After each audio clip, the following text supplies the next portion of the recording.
আগামী কয়েকটা দিন বাংলাদেশের মানুষের জন্য খুবই সেন্সিটিভ, স্পর্শকাতর এবং অনেকে এই সময়টিকে টার্নিং পয়েন্ট হিসেবে উল্লেখ করছেন। সরকারের জাতীয় নিরাপত্তা উপদেষ্টা ডক্টর খলিলুর রহমানকে অনেকেই সন্দেহের চোখে দেখেন, রহস্যের চোখে দেখেন। সেই ডক্টর খলিলুর রহমান হঠাৎ করে কেন ওয়াশিংটন গেলেন? এবং যতটা জানা গেছে যে তিনি জরুরি ভিত্তিতেই যুক্তরাষ্ট্রে গেছেন। নির্বাচনের আর যেখানে 1 মাস বাকি সেটিকে সামনে রেখে এই সময় হঠাৎ তার যুক্তরাষ্ট্রের সফর বিষয়টি অনেকের মধ্যে কৌতূহলে জন্ম দিয়েছে। কেউ কেউ বলছেন বা কোনো কোনো গণমাধ্যমে এভাবে খবর এসেছে যে সরকারের কার্যক্রম, রাজনৈতিক উত্তরণ চেষ্টা তথা কাঙ্ক্ষিত একটি জাতীয় সংসদ নির্বাচন প্রস্তুতি এবং সদ্য আরোপিত ভিসা বন্ড নিয়ে আলোচনায় ওয়াশিংটনে গেছেন জাতীয় নিরাপত্তা উপদেষ্টা ডক্টর খলিলুর রহমান। এবং তিনি বুধবার বিকালেই দুবাইগামী একটি ফ্লাইটে ঢাকা ছেড়েছেন। এখানে একটু জানিয়ে রাখি, তার সফর সম্পর্কে অফিস আদেশে যেটি বলা হয়েছে, সরকারি অফিস আদেশ, সেখানে লেখা আছে যে তিনি একই সঙ্গে যুক্তরাষ্ট্র এবং আরব আমিরাত সফর করবেন। সফরের সময়সূচি সম্পর্কে বলা হয়েছে 8 থেকে 12 জানুয়ারি। প্রশ্ন হচ্ছে যে তিনি একই সঙ্গে আবার আরব আমিরাত কেন সফর করবেন? এই মুহূর্তে আরব আমিরাতের যে কোনো বিষয় আমাদের কাছে বিশেষভাবে উপস্থাপিত হচ্ছে। তার কারণ যুক্তরাষ্ট্র বা ভারতের যে কারোর সঙ্গে যে কোনো বৈঠক এই মুহূর্তে অনুষ্ঠিত হলে সেটি আরব আমিরাতে অনুষ্ঠিত হচ্ছে এবং সেগুলোতে নিয়মিত অংশ নিচ্ছেন ডক্টর খলিলুর রহমান।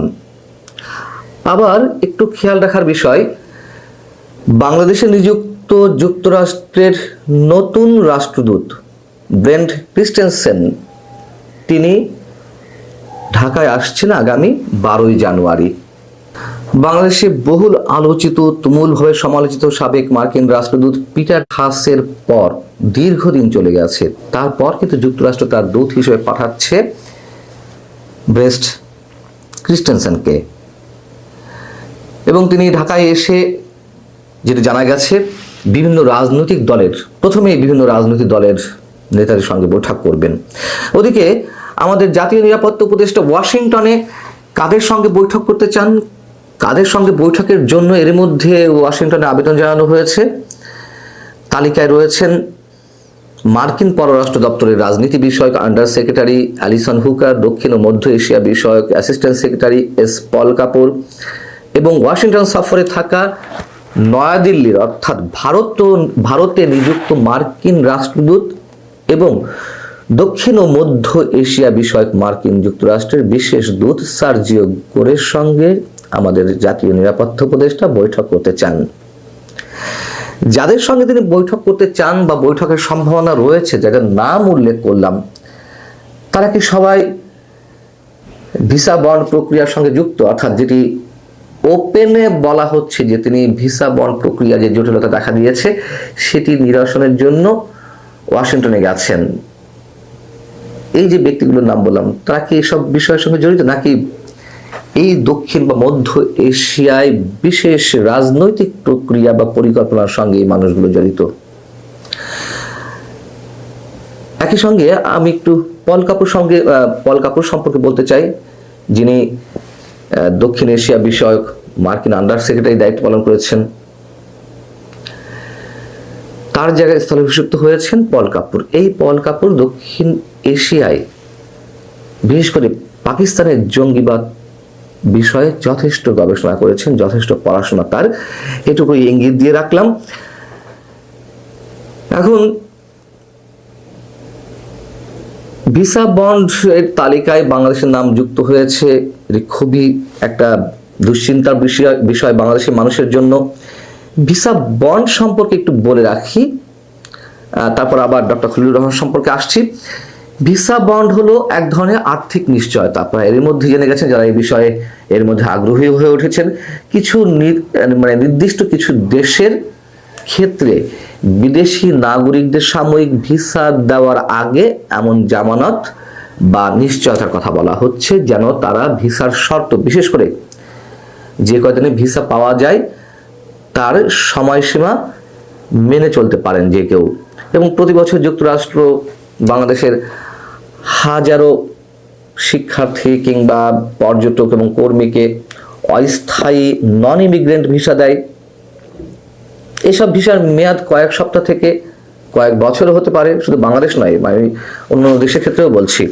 তো কোনো নন ইমিগ্রেন্ট ভিসাদারি অনুমোদিত সময়ের চেয়ে যদি বেশি সময় যুক্তরাষ্ট্রে থাকেন, সেটিকে ওভার স্টে হিসেবে চিহ্নিত করা হয় এবং এই আওতায় যারা পড়বেন তাদেরকে ওই জামানতের টাকা জরিমানা হিসেবে দিতে হবে বা কেটে রাখা হবে। তো কোন মুহূর্তে বাংলাদেশের নাম এই তালিকায় ঢুকলো? যখন কিনা বাংলাদেশ সহ বিভিন্ন রাষ্ট্রের উপরে যুক্তরাষ্ট্রের যে অতিরিক্ত শুল্ক আরোপ করা হয়েছে, সেই বিষয়টির সমাধান হয়নি এখনো পর্যন্ত, ঝুলে রয়েছে। তারপর পরই আবার এলো ভিসা বন্ডের বিষয়টি এবং ভিসা বন্ড তালিকায় বাংলাদেশের নাম আসতে পারে, এটি কিন্তু আগে থেকেই বাংলাদেশ সরকার জানতো। প্রশ্ন হচ্ছে, ডক্টর খলিলুর রহমান যে এতটাই পারদর্শী সরকারের পক্ষ থেকে উপস্থাপন করা হয়, এটি তিনি কেন আগে থেকে বন্ধ করতে পারলেন না? কি উদ্যোগ নিয়েছিলেন তিনি? এবং একই সঙ্গে প্রশ্ন যে এত কর্মা লোক বিদেশ থেকে ভাড়া করা আনা হলো, মার্কিন নাগরিক, তার যুক্তরাষ্ট্রের পাসপোর্ট রয়েছে, সেই ব্যক্তি গত 15-16 মাসে কি করতে পেরেছেন? ঢাক ঢোল তো পেটানো হচ্ছিল সরকারের পক্ষ থেকে, সরকারের প্রেস উইং এর পক্ষ থেকে, যে রোহিঙ্গাদের সব নাকি ফিরিয়ে দেওয়া হবে, বাংলাদেশ থেকে সব খালি করে দেওয়া হবে। কি করেছে? আর শুল্ক আরোপের বিষয়টি তো বললাম যে এখনো ঝুলে আছে।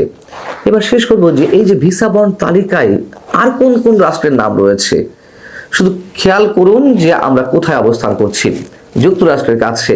এবং এই সরকারের সময়, যেখানে ডক্টর মোহাম্মদ ইউনূস নাকি সারা বিশ্বের সব বড় বড় মানুষের সঙ্গে, রাষ্ট্রপ্রধান, সরকার প্রধান, সব বিশিষ্ট ব্যক্তির সঙ্গে তার বোঝাপড়া ওঠাপড়া, তিনি এলে কি না কি হয়ে যাবে এমনটা মনে করা হয়েছিল।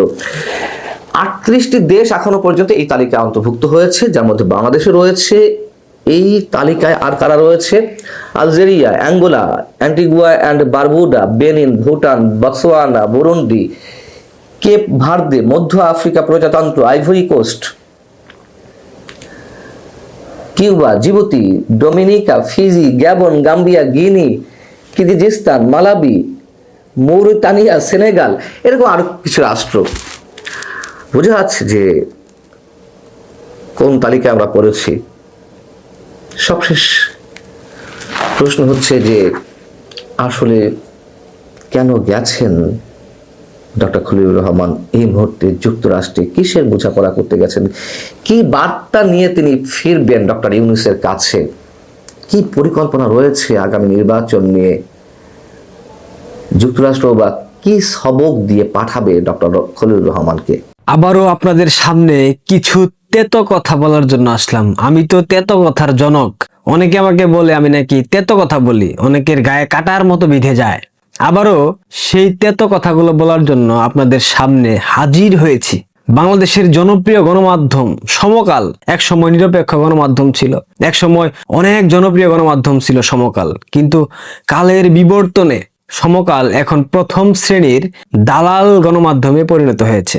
সমকাল গতকাল একটা সংবাদ প্রকাশ করেছে, এই সংবাদ আপনাদেরকে দেখতেই হবে, এইটা কোনোভাবেই মিস করা যাবে না, কারণ এই সংবাদের মধ্যে অনেকগুলা তেতো কথা লুকায় আছে। সংসদ নির্বাচন হলফনামা বিশ্লেষণ, সম্পদের পরিমাণ কোন পেশায় কতজন, মোট প্রার্থী 259 জন, কোটিপতি 223 জন, 1 কোটির কম 46 জন, বিএনপির প্রার্থী হয়েছেন 292 আসনে। অনেক কথাই আছে, সবগুলা না বলি, সিম্পলি বলি। বিএনপির 292 আসনের প্রার্থী নিয়ে একটা বিশ্লেষণ করা হয়েছে, একটা পরিসংখ্যান করা হয়েছে। সেই পরিসংখ্যানে উঠে এসেছে বিএনপির যারা মনোনয়ন পেয়েছেন তাদের মধ্যে, অর্থাৎ 292 আসনের মধ্যে শতকরা 83% প্রার্থী কোটিপতি, 7 জন শত কোটির উপরে অর্থের মালিক, সম্পদের মালিক। এবার আসি তেতো কথায়। বিএনপি সর্বশেষ ক্ষমতায় ছিল কত সালে? 2001 থেকে 2006। 2006-এর পর বিএনপি ক্ষমতার কাছাকাছিতেও ছিল না।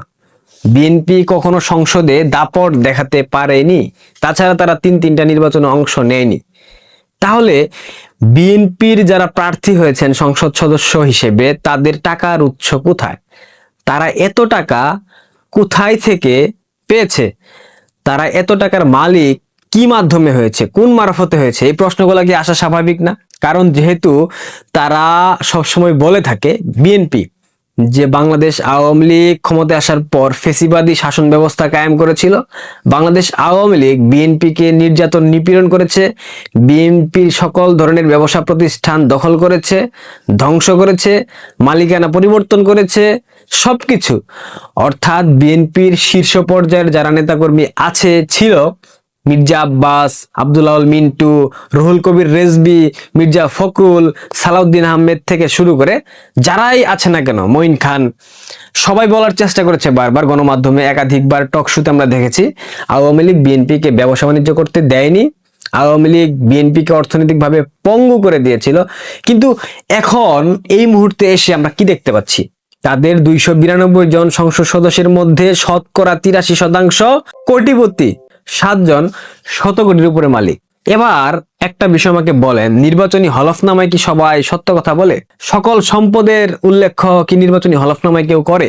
এক বাক্যে বলতে পারবেন সবাই, চোখ বন্ধ করে? না, করে না। ঠিক সেইভাবে বিএনপির যারা নির্বাচনী হলফনামায় তাদের সম্পদের পরিমাণ উল্লেখ করেছে, এইটা তাদের প্রকৃত সম্পদ না, এর থেকে অনেক অনেক বেশি সম্পদের মালিক তারা। গত 15 বছর বিএনপি ক্ষমতায় না থেকে এত সম্পদ থেকে উদ্ধার করলো, কোথায় পেল, কই থেকে অর্জন করলো? প্রত্যেকটা অর্জনের নেপথ্যের কারিগর বাংলাদেশ আওয়ামী লীগের সেই তথাকথিত বাটপার গুলা। এই তো তেতো কথা বলা কিন্তু শুরু হয়ে গেল। গত 15-16 বছরে বাংলাদেশে যতগুলা ঠিকাদারি প্রতিষ্ঠান ছিল প্রথম সারির, এবং যতগুলা বড় বড় ঠিকাদারি কাজ হয়েছে, যতগুলা বড় বড় টেন্ডার হয়েছে, প্রত্যেকটা টেন্ডারের শতকরা 80 থেকে 85% বিএনপি পন্থী ঠিকাদাররা পেত, যেগুলার মালিক আড়াল থেকে তারেক রহমান ছিল, বিএনপির শীর্ষ পর্যায়ের নেতারা ছিল। উদাহরণস্বরূপ ব্যারিস্টার আন্দালিব রহমান পার্থ, তার যে পাওয়ার প্ল্যান্টের বিজনেস, সেই বিজনেসের সব থেকে বড় পার্টনার তারেক রহমান। তারেক রহমান লন্ডনে বসে বাংলাদেশে অসংখ্য টাকা কামিয়েছে এই আন্দালিব রহমান পার্থ, শেখ ফ্যামিলির দালাল এবং ববি হাজ্জাজের মতো শেখ ফ্যামিলির পাচাটা মাধ্যমে। এইটা তো কথা বলার পর কিন্তু অনেকে আমাকে গালি দেবে, আমি জানি, এবং আওয়ামী লীগের এক শ্রেণীর বিশাল বিশাল নেতারা আমাকে একদম 14 গোষ্ঠী উদ্ধার করে ফেলবে।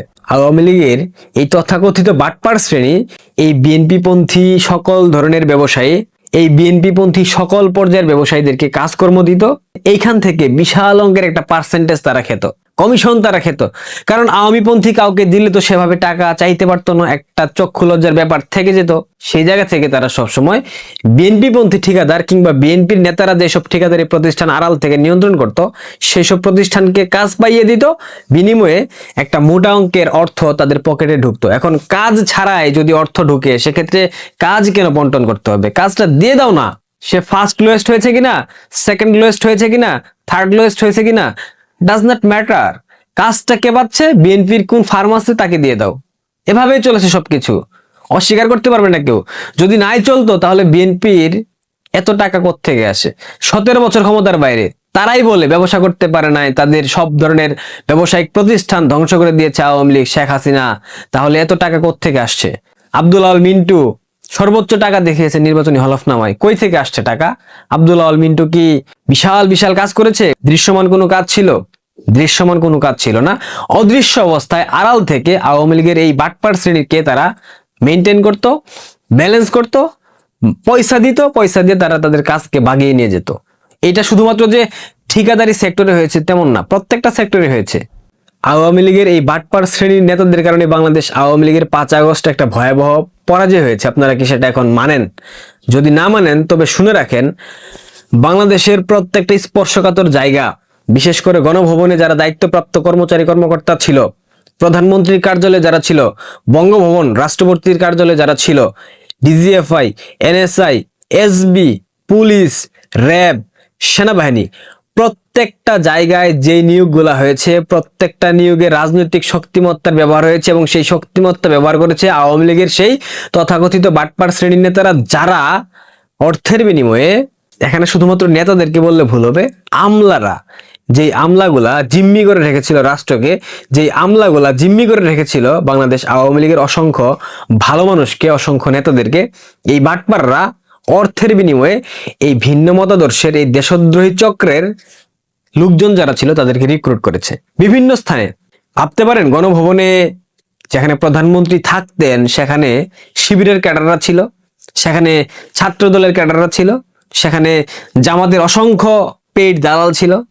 গণভবনের তথ্য কিভাবে জামাতের কাছে যায়, কিভাবে বিএনপির কাছে যায়, তার মানে আপনাকে বুঝে নিতে হবে দীর্ঘ 15টা বছর এরা সূক্ষ্মভাবে, সুপরিকল্পিতভাবে, মেটিকুলাস পরিকল্পনার মাধ্যমে বাংলাদেশ আওয়ামী লীগের প্রত্যেকটা গুরুত্বপূর্ণ সেক্টরে, প্রত্যেকটা গুরুত্বপূর্ণ অর্গানে তাদের লোকজনকে ঢুকিয়েছে, যারা কিনা আওয়ামী লীগের খেয়ে, আওয়ামী লীগের পরে, আওয়ামী লীগের তত্ত্বাবধানে থেকে বিএনপি এবং জামায়াতের পারপাস সার্ভ করেছে, পাকিস্তানের পারপাস সার্ভ করেছে এবং বিদেশি বিভিন্ন আন্তর্জাতিক চক্র, বিভিন্ন গোয়েন্দা সংস্থা তাদের পারপাস সার্ভ করেছে। যার কারণে 5 আগস্টের পতন খুব সহজে ঘটানো সম্ভব হয়েছে মাত্র 30, 32 কিংবা 35 কিংবা 40 দিনের একটা আন্দোলনের মধ্য দিয়ে। নয়তোবা আওয়ামী লীগের মতো একটা স্ট্রং গভর্নমেন্টকে এত সহজেই ফেলে দিতে পারতো না।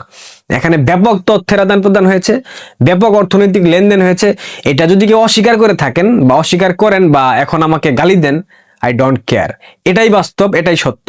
17 বছর ক্ষমতায় না থেকে 292 জন প্রার্থীর মধ্যে 270 জন প্রার্থী কোটি টাকার মালিক, কেউ কেউ 100 কোটির মালিক। কোত্থেকে আসে টাকা?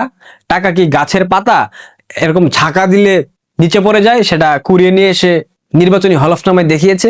ব্যাপারটা কি এরকম? কখনো এরকম না। আওয়ামী লীগের এই বাটপার শ্রেণী পরিকল্পিতভাবে তৃণমূলের নেতাকর্মীদেরকে বঞ্চিত করেছে। যে নেতাকর্মীরা 5 আগস্টের পর থেকে আওয়ামী লীগকে বাঁচিয়ে রেখেছে, এই নেতাকর্মীদেরকেই এখনো বঞ্চিত করা হচ্ছে। তাদেরকে আইনি সহায়তা দেওয়া হচ্ছে না, তাদেরকে অর্থনৈতিক সাপোর্ট দেওয়া হচ্ছে না, কোনো সমর্থন দেওয়া হচ্ছে না। তারা নিজেদের সংগ্রাম নিজেরাই করতেছে, নিজেদের অর্থের যোগান নিজেরাই দিচ্ছে। কতিপয় নেতাকর্মী যারা ভালো মানুষ এখনো আছেন তারা হেল্প করার চেষ্টা করছেন নিজেদের সাধ্যমতো, কিন্তু একটা বিশাল অংশ যারা গত 15 বছর সব থেকে বড় বড় আপেলগুলা খেয়েছে, সব থেকে বেশি ক্রিম খেয়েছে, তারা সম্পূর্ণরূপে নীরব। এইসব বলতে গেলে অনেকেই বলবে আভ্যন্তরীণ বিষয়ে সমালোচনা করা ঠিক না, এখন ঐক্যের সময়, এখন এসব বলা ঠিক না। আরে আপনি ঐক্য কাদেরকে নিয়ে করবেন? যারা কিনা বাটপার। আপনি ঐক্য কাদেরকে নিয়ে করবেন? যারা তৃণমূলকে দেখতে পারে না, যারা তৃণমূলের ঘামের গন্ধ শুকতে পারে না, যারা তৃণমূলের মানুষের সাথে কথা বলতে গেলে তাদের নাক ছিটকানো ভাব সৃষ্টি হয়, যারা তৃণমূলের সাথে হাত মেলালে সেই হাত ডেটল দিয়ে পরিষ্কার করে, হ্যান্ড স্যানিটাইজার ইউজ করে সেই বাটপারদের সাথে আপনি আপোষ করতে বলেন, সেই বাটপারদেরকে নিয়ে ঐক্য করতে পারবেন? 5 আগস্টের পর অসংখ্য সময় পেরিয়ে গেছে, অসংখ্য সুযোগ সৃষ্টি হয়েছে, কেউ সেই সুযোগটাকে কাজে লাগাতে পারেনি। আমি বলছি না কাজে লাগাতেই হবে, এখানে অনেক কূটনৈতিক বিষয় থাকে, কিন্তু 5 আগস্ট যে কারণে হয়েছে, যে ব্যর্থতাগুলোর কারণে হয়েছে, সেই ব্যর্থতাগুলোকে সামনে আনা হয়েছে, প্রতিকারের কোনো ব্যবস্থা করা হয়েছে? হয়নি। এটাও দলের আভ্যন্তরীণ বিষয়, সেটা অবশ্যই দল ভাবছে, এটা নিয়ে আমি কোনো কথা বলছি না। কিন্তু যেই বাটপারগুলা স্বীকৃত, যেই দুর্বৃত্তগুলা স্বীকৃত, যাদেরকে সবাই চেনে জানে যে এরা বাটপার, এদের সাথে আপনি ঐক্য করে আওয়ামী লীগকে ফেরাবেন, আওয়ামী লীগ ফিরে আসবে, বঙ্গবন্ধু কন্যা শেখ হাসিনা সসম্মানে বাংলাদেশে ফেরত আসবেন, এই ধরনের স্বপ্ন আপনারা দেখা বন্ধ করেন। যারা গত 15টা বছর বিএনপি জামাতকে পেলে পুষে বড় করেছে, তারাই এখনো গা ঢাকা দিয়ে আছে, তারাই বাটপারি করছে, তারাই বঙ্গবন্ধু কন্যাকে এখনো একটা কালো পর্দার মধ্যে রাখার চেষ্টা করছে। একটু ভাবেন, মাথাটা দিয়ে ভাবেন, বুঝতে পারবেন এখনো কি ধরনের খেলাধুলা চলতেছে। যাই হোক, অনেক তেতো কথা বলে ফেললাম। তেতো কথা বলার কারণে তো আমার নামই হয়ে গেছে তেতো বিপ্লব হাসান। আমি এটা নিয়ে অনেক খুশি। তেতো বললে খুব ভালো লাগে, তেতো জিনিস খাইতে অনেক মজা, ঝাল তেতো এগুলো আমার খুব পছন্দ। বাটপার শ্রেণীদেরকে একটু বলি, আপনারা শুধরায় যান। মানুষের ভুল হয়, ভুল থেকে মানুষ শিক্ষা নেয়, বাস্তবিক বিভিন্ন বিষয় দেখার পর মানুষের মধ্যে একটা উপলব্ধি সৃষ্টি হয়।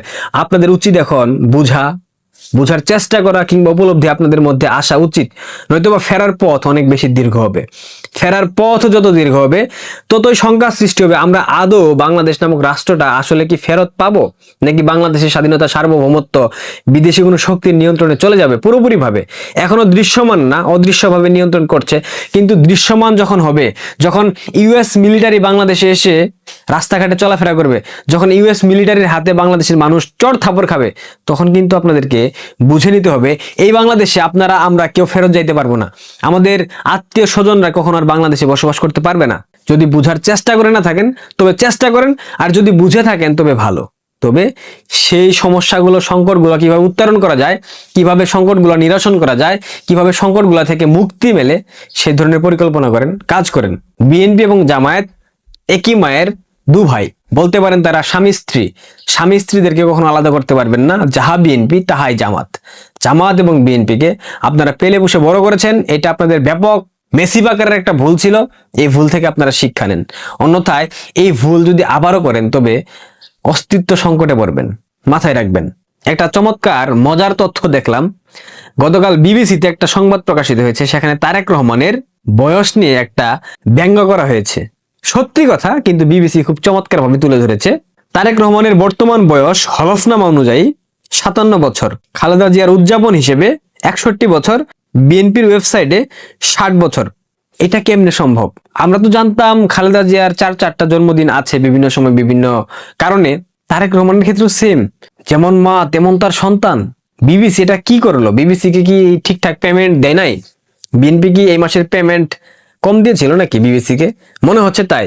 একজন ব্যক্তির 3টা জন্মদিন, একজন ব্যক্তির বয়স 3টা, এবং সেটা তারা নিজেরাই প্রকাশ করে দিয়েছে, সেটা তারা নিজেরাই সামাজিক যোগাযোগ মাধ্যমে কিংবা অনলাইনে দৃশ্যমান করে রেখেছে।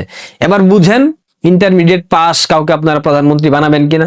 আমিও চাই বাংলাদেশের মানুষ একবার 8ম শ্রেণী পাস প্রধানমন্ত্রী পেয়েছিল, তারপর দীর্ঘদিন সুশিক্ষিত অনার্স মাস্টার্স করা প্রধানমন্ত্রী বাংলাদেশ পরিচালনা করেছে, তলাবিহীন একটা ঝুড়ি থেকে বাংলাদেশকে মধ্যমায়ের দেশে পরিণত করেছিল। এখন আবারও ক্লাস ইন্টারমিডিয়েট অর্থাৎ 11 শ্রেণী, একাদশ শ্রেণী পাস কোন প্রধানমন্ত্রী বাংলাদেশ পেতে যাচ্ছে। বাংলাদেশের মানুষ যেমন অসভ্য, যেমন বর্বর, যেমন বিধ্বংসী, এই বর্বর জাতিকে শিক্ষা দেওয়ার জন্য আমি ব্যক্তিগতভাবে চাই তারেক রহমান আবারও ক্ষমতায় আসুক এবং বর্তমান প্রজন্ম ভালো করে বোঝার চেষ্টা করুক কিংবা বুঝুক হু ইজ তারেক রহমান। সবাই ভালো থাকবেন। বিএনপির জন্য অনেক অনেক শুভকামনা। সরকার গঠন করেন, আমরাও দেখতে চাই কতদিন সরকার ঠিকঠাক ভাবে পরিচালনা করতে পারেন। ধন্যবাদ।